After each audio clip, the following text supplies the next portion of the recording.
হযরতে আবিয়াজ ইবনে জামাল এভাবে মুখের মধ্যে কাপড় দিয়া আসলেন আমার নবীর কাছে।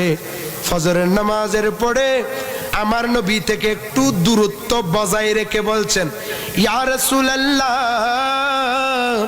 দেখুন আমি আবিয়াজ ইবনে জামালের আমার মুখের মধ্যে কতগুলো চর্মরোগ, যেই চর্মরোগের যন্ত্রণা আমি আর সহ্য করতে পারি না। রাসূল গো, ওগো মায়ার নবী, একটা কিছু করুন, আমার জন্য একটু দোয়া করুন, দয়া করুন। আমি 2016 সালে লিখেছিলাম, আল্লাহ কোরআনে পাঠালেন নবীকে চেনাতে, আল্লাহ দুনিয়া বানালেন। আমি আদম যখন বেহেশতে ছিলাম, বেহেশতের গাছে গাছে লতায় পাতায়, বেহেশতের মহলে মহলে মহলে মহলের দরজার পর্দায় পর্দার জানালার পর্দায় পর্দায় উর্গেলমার চোখে মুখে আমি ওই নবীর নাম মুহাম্মদ ছাড়া আর কোনো কিছু লেখা দেখি নাই। যেদিকে তাকাইতাম মুহাম্মদ মুহাম্মদ, জোরে বলে সুবহানাল্লাহ। বন্ধুরে, বলেছিলাম আমার দয়াল নবীর হাত মুবারক লেগে ছাগল পরিবর্তন হয়ে যায়। আমার দয়াল নবীকে আল্লাহ এমন শান দিয়েছেন, আমার নবী যদি কোনো রোগাক্রান্ত ব্যক্তিকে যদি হাত লাগায় ভালো হয়ে যাইতো। আমার নবী এমন ডাক্তার, বর্তমান ডাক্তাররা যতক্ষণ পর্যন্ত প্রেসক্রিপশন দিয়ে যতক্ষণ পর্যন্ত ওষুধ সেবন করবেন না, ততক্ষণ পর্যন্ত আপনি ভালো হইবেন না। খাসায়েসে কুবরার মধ্যে আসছে আমার দয়াল নবীর একজন সাহাবী, উনার নাম হলো আবিয়াজ। বললাম কি? আবিয়াজ। উনার নাকি মুখের মধ্যে পুরা মুখ চর্মরোগে ভরে গেল, যেটাকে আমরা চট্টগ্রামের ভাষায় বলি দোত। কি বলি? আর সাধু ভাষায় বলা হয় দাওত। একজিমা চর্মরোগ উনার পুরা মুখের মধ্যে ভর্তি হয়ে গেল, মুখ দিয়ে পানি পড়ছে, মুখ চুলকাচ্ছে, যন্ত্রণা।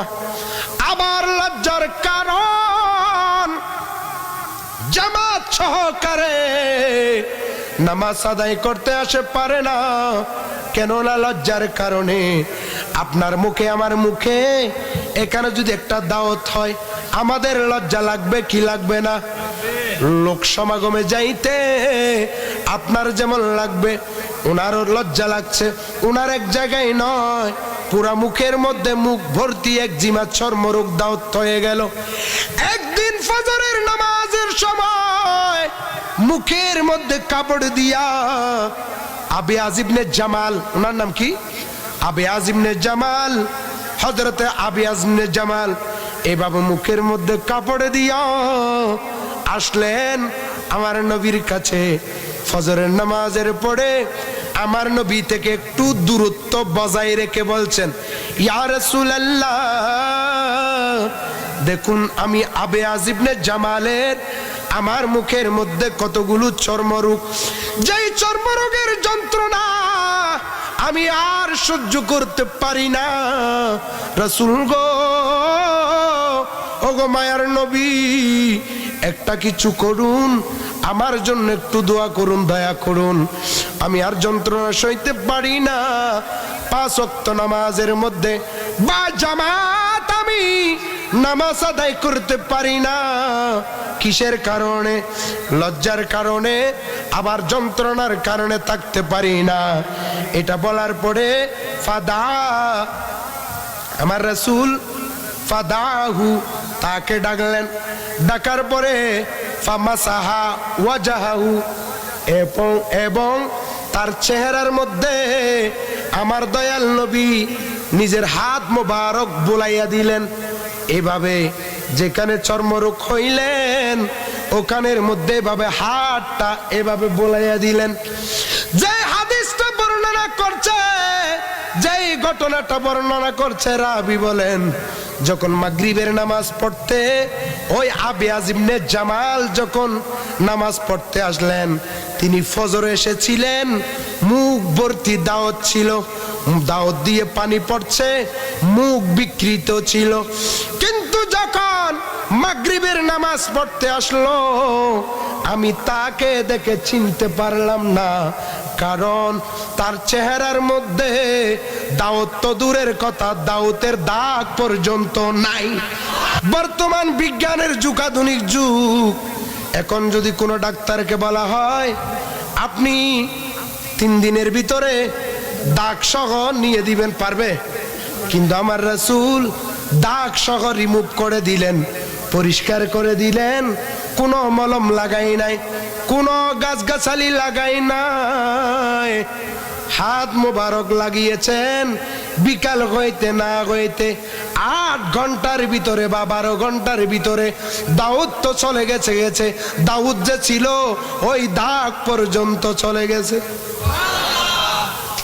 আমার নবীর শান, সুবহানাল্লাহ বলি, আরেকটু জোরে বলি। সেই নবীর শান, মান, ইজ্জত, শান, শৌকত আমরা বর্ণনা করতে চাই মরার আগ পর্যন্ত, যেইভাবে সাহাবায়ে কেরাম বর্ণনা করেছেন। এই হাদিসগুলো আমরা পেয়েছি কাদের থেকে? সাহাবায়ে কেরাম থেকে। না হয় আবিয়াজ ইবনে জামাল রাদিয়াল্লাহু তাআলা আনহুর মুখের মধ্যে কি হয়েছিল তখন কি আমরা ছিলাম? তখন কি তাবি ছিল, তবে তাবি ছিল, গওস কুতুব এরা ছিল না। এগুলো আমরা পেয়েছি সাহাবায়ে কেরাম থেকে।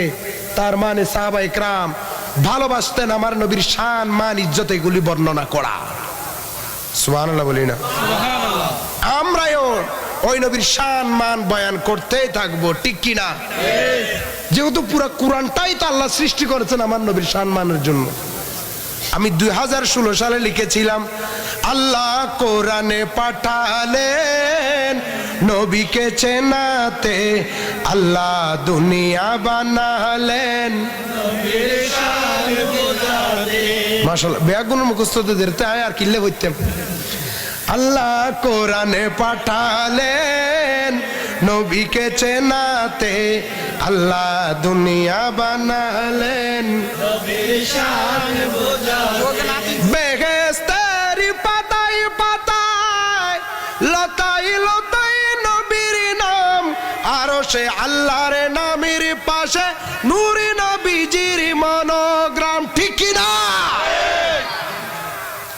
জুরখানি আলাল মাওয়াহিব ওই কিতাবের মধ্যে এসেছে, হযরত আদম আলাইহিস সালাম দুনিয়া থেকে বিদায় নেওয়ার আগে ওনার পরে নবী হবেন, ওনার নাম হলো ওনার সন্তান হযরত শীশ আলাইহিস সালাম। শীশ আলাইহিস সালামকে ডাকলেন, ও বাবা রে, আমি পৃথিবী থেকে যাওয়ার পরে আমার পরে তুমি নবীর দায়িত্ব তোমার উপর, রিসালাতের দায়িত্ব তোমার উপর, কিন্তু বাবা আমি তোমাকে কিছু আদেশ উপদেশ দিয়ে যাচ্ছি। আদেশ হলো মানুষকে ইসলামের পথে, আল্লাহর পথে সবাইকে দাওয়াত দিবে। সব কার্যক্রম শেষে যখন তুমি সময় পাইবা, শেষ নবীর উপর বেশি বেশি দরুদ পড়বা।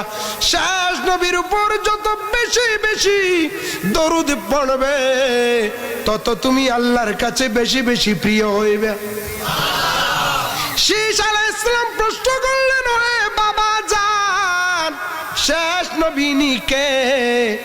আদম আলাইহিস সালাম জবাব দেয়, বাবা রে, আমি আদম যখন বেহেশতে ছিলাম, বেহেশতের গাছে গাছে লতায় পাতায়, বেহেশতের মহলে মহলে মহলে মহলের দরজার পর্দায় পর্দার জানালার পর্দায় পর্দায় উর্গেলমার চোখে মুখে আমি ওই নবীর নাম মুহাম্মদ ছাড়া আর কোনো কিছু লেখা দেখি নাই। যেদিকে তাকাইতাম মুহাম্মদ মুহাম্মদ, জোরে বলে সুবহানাল্লাহ। বেহেশতের পাতায় পাতায় লতায় লতায় নবীর নাম, আরশে আল্লাহর নামের পাশে নূরে নবীজির মনোগ্রাম, আরশে আল্লাহর নামের পাশে নূরে নবীজির মনোগ্রাম। নূরে নবীজির মনোগ্রাম আল্লাহ বেগস্ত বানালেন নবীর প্রেমেতে বেগস্ত বানালেন আল্লাহ হাসরে করাবেন নবীর শান দেখাতে আল্লাহ কোরআনে পাঠালেন নবীকে চেনাতে আল্লাহ দুনিয়া বানালেন নবীর শানে বোঝাতে আল্লাহ দুনিয়া বানালেন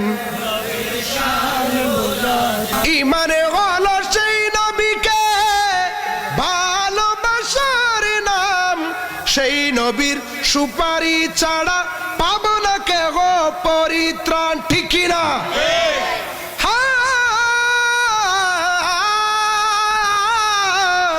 ইমান হলো সেই নবীকে ভালোবাসার নাম সেই নবীর সুপারি ছাড়া পাবো না কেহ পরিত্রাণ সেই নবীর সুপারি ছাড়া পাবো না কেহ পরিত্রাণ পাবো না কেহ পরিত্রাণ অদমে সেলিমিরিয়াত আছি আমরা গুনাহগার গনাছি সে আশাতে সুপারিশ পাবো মোরা নিদানে কালেতে বলি ইয়া রাসূলুল্লাহ আল্লাহ কোরআনে পাঠালেন আল্লাহ দুনিয়া বানালেন